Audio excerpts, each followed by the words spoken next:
안녕하세요, 여러분. 오늘 저희와 함께 열왕기상 7장으로 좀 깊이 들어가 볼까 하는데요. 솔로몬 왕 시대의 그 웅장했던 건축 사업, 특히 왕궁 건축이랑 성전의 중요한 기물들이 어떻게 만들어졌는지 그 이야기 속으로 바로 들어가 보겠습니다. 네, 열왕기상 7장은 그 솔로몬이 자기 왕궁을 짓는데 무려 13년이나 걸렸다는 기록으로 시작하잖아요.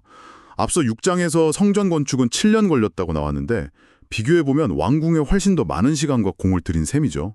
그러네요. 성전보다 왕궁을 더 오래 지었다는 게 좀 의외인데요? 네, 그렇죠. 특히 그 레바논 나무의 집이라고 불린 주 건물은 규모가 상당했습니다. 길이만 해도 거의 45m, 너비는 22.5m, 높이도 13.5m 정도 됐으니까요. 와, 백향목 기둥을 여러 줄 세우고 또 재판정 같은 부속 건물들까지 있었다니 정말 대단한 규모였겠네요. 맞습니다.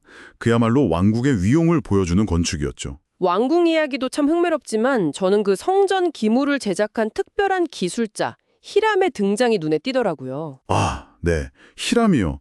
두로 출신인데 어머니는 또 이스라엘 사람인 좀 특별한 배경을 가진 인물이죠. 네, 노쇠 다루는 일에 있어서 지혜와 총명, 재능이 아주 뛰어났다고 묘사되잖아요. 맞아요. 솔로몬이 어떻게 보면 이방 출신 장인에게 성전의 가장 중요한 금속 공예를 맡긴 건데 이게 최고의 기술을 동원해서라도 성전을 완벽하게 짓고자 했던 그의 의지를 보여주는 것 같아요. 그렇군요. 그럼 히람이 구체적으로 어떤 것들을 만들었나요? 일단 가장 먼저 눈에 띄는 건 성전 현관, 그 주랑 양쪽에 세워진 거대한 놋기둥 2개입니다. 아, 그 유명한 기둥들이요? 네, 높이가 약 8.2m나 됐다고 하니까요. 이게 그냥 건물을 받치는 기둥이 아니라 성전의 정체성을 딱 보여주는 상징물 같은 거였죠. 기둥에 이름도 붙였잖아요. 야긴하고 보아스. 이것도 뭔가 의미가 있겠죠? 네, 그렇죠.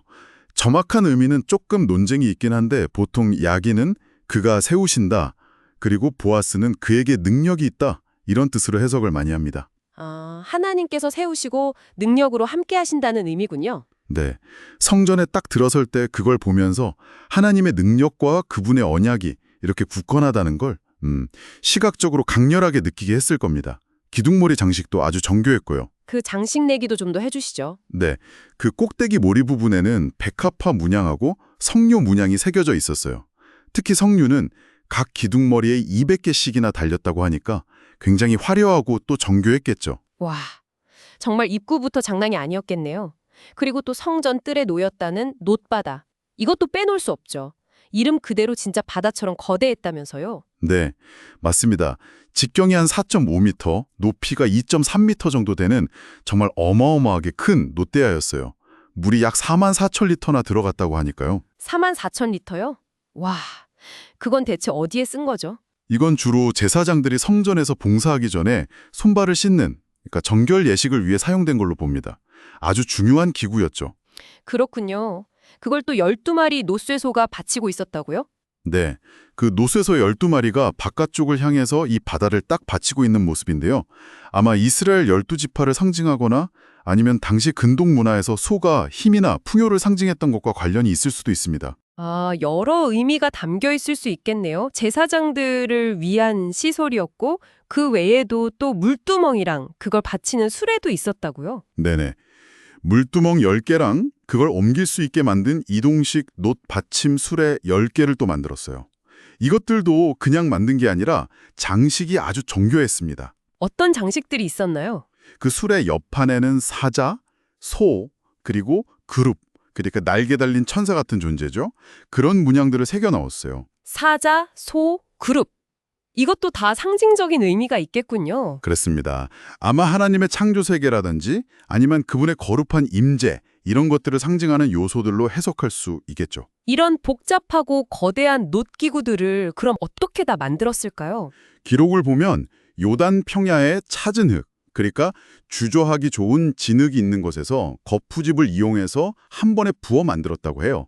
근데 그 양이 너무 많아서 무게를 달아볼 수도 없을 정도였다고 하니까 와, 무게도 못 질 정도였다니 당시의 주조 기술이나 동원된 자원의 규모가 정말 대단했네요. 네, 히람의 기술력과 솔로몬 왕국의 역량을 엿볼 수 있는 부분이죠. 이렇게 성전 바깥들을 위한 웅장한 놋 기물들이 완성되고 이제 성소 안으로 들어가 보면 거기는 또 금으로 만들어진 기구들이 있었다고요? 맞습니다. 성소 안은 이제 금으로 가득 채워지는데요. 금으로 만든 분향 제단이 있었고 항상 거룩한 빵, 떡을 차려놓는 상도 금으로 만들었고요. 등잔대도 있었다고. 네, 지성소 앞에는 좌우로 5개씩 총 10개의 순금 등잔대가 놓여서 성소 안이 밝혔습니다. 그 외에도 불집게나 대적, 숟가락 같은 아주 작은 집기들까지 전부 다 순금으로 만들었다고 해요. 와, 정말 작은 것 하나까지 다요? 네. 심지어 지성소 문하고 성전 본당문을 여닫는 그 돌적이 있잖아요. 경첩 같은 거요.